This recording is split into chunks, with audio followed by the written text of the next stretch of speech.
What the f? Okay, run. Oh my god, I'm inside of their boat somehow. And that is because I am Silver Spooks, a ghost or a ghoul that passes through the walls, but I can also pass on knowledge, and that's the point of this video. When the Naval update came out, I made some predictions on how I thought the meta would progress. Now, however, I have been grinding Naval update for a month, and my understanding has evolved to like annoying ex-girlfriend level, and I really think I have a few great things to share with you that is going to be part of the new Naval meta.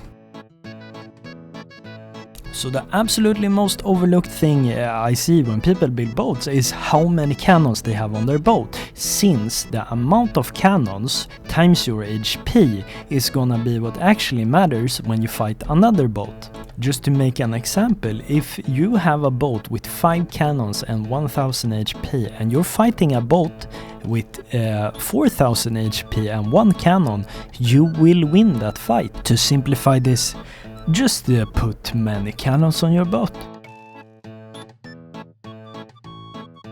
And when you hear sea shanty, I'm not just a poser. RuneScape is actually the first online game I ever put the time into. When I got a bit older, I started playing Minecraft on PvP servers, and I started raiding people, taking all their loot, you know. And that is when I realized that, just like in Rust, what you are essentially stealing when you're taking someone's loot is actually their time.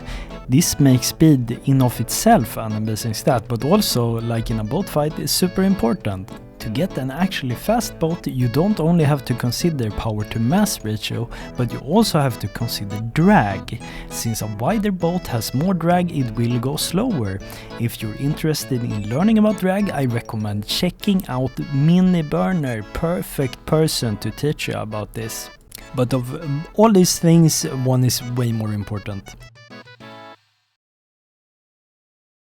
So I think that one boat, there is no boat that just does it all, and therefore I think one boat is never the best option.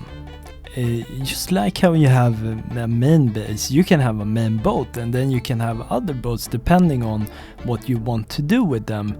And here comes a hot take. I really think this patch or this month is when we're gonna see a lot of boats, just very concentrated cannons on small boats that teams only use to drive out and shoot down other boats.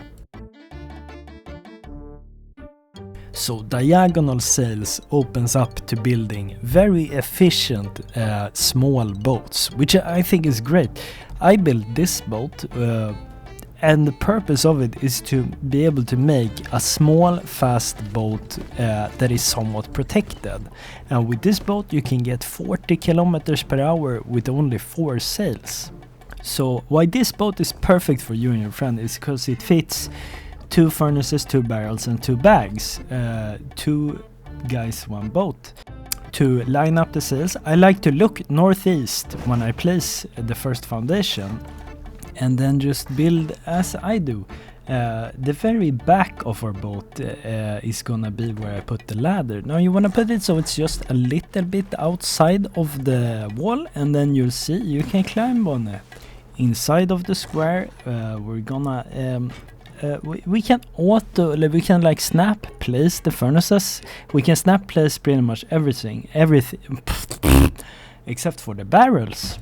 So yeah, I actually have to be a little bit meticulous with the barrels. I usually hop on to the one and then I pull the barrel back, you know, easy peasy. I think actually the best thing about this boat is that it's only 1 square and 1 door, which makes it so good to just build it straight away, and then you can just adjust it to whatever boat base you like to build, because I don't know what base you like to build. Important thing, two things when we get to the roof. You place the square and then you need to place the workbench before you place the first sail, or else you can't place the workbench later. Getting these sails right is not super consistent, but lining up the first one and the second one seems to be what's most important to be able to later on place cannons. I would really suggest practicing this a bit. It's not too tricky, but sometimes you have to place the cannon in a different way than you did the last time, depending on how precise your sails are. Anyway, just being able to fit a cannon is pretty good, I think. And for the steering wheel, you know, those like RC car controllers, that's how I see it. There is no excuse to put the steering wheel diagonally to have fun. So that's why I placed them like this. And at this point you can just aura farm, first hour of wipe, first deep sea. Maybe even like first 15 minutes probably, if you're lucky with tarps. Anyway, thank you for watching, have a very nice day, good luck on Force Wipe.